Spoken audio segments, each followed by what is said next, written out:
Let's look at Kashmir, for example, one of the band's most iconic songs.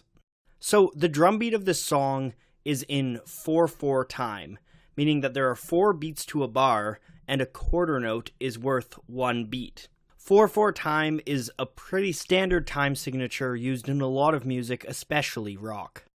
However, on top of Bonham's steady 4/4 time, the string and guitar are playing in a 3/4 feel, meaning that there's only 3 beats to each phrase. As a result, the drum and string phrases only sync up on the strong beat once every 12 beats. Let's give it a listen.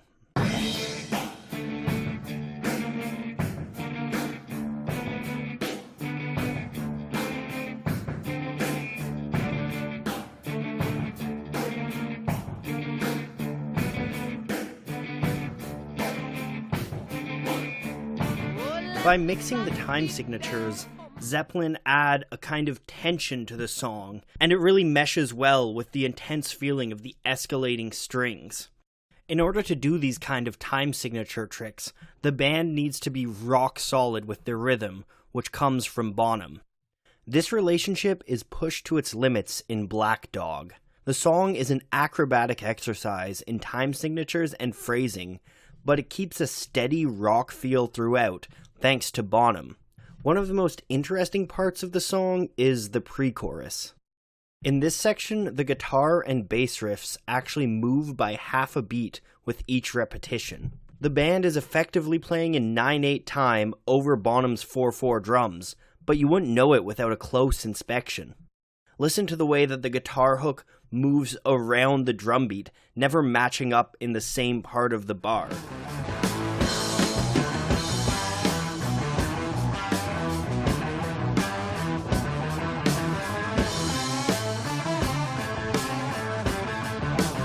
Did you hear the way that the guitar and bass became out of sync with the drums? It can almost sound sloppy if you don't realize that every member of the band is working meticulously as a tight unit to create this.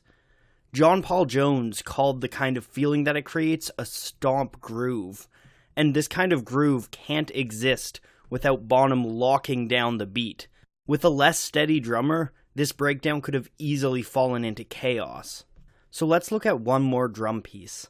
Fool in the Rain is hands down my favorite Bonham beat, and it's absolutely incredible. There's a lot going on in this beat, so let's see if we can't break it down.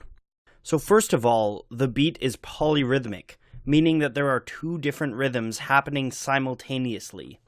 One of the rhythms comes from the hi-hat, where Bonham lays down steady triplets, opening and closing the hats for emphasis on certain notes.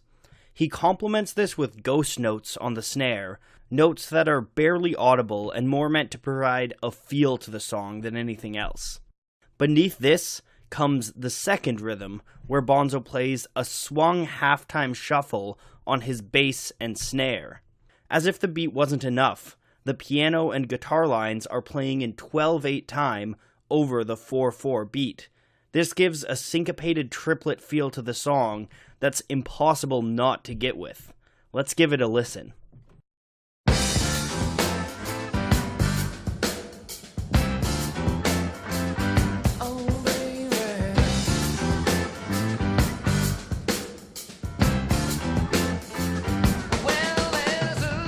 John Bonham was a truly one-of-a-kind drummer, and his steady foundation helped Led Zeppelin do incredible things musically.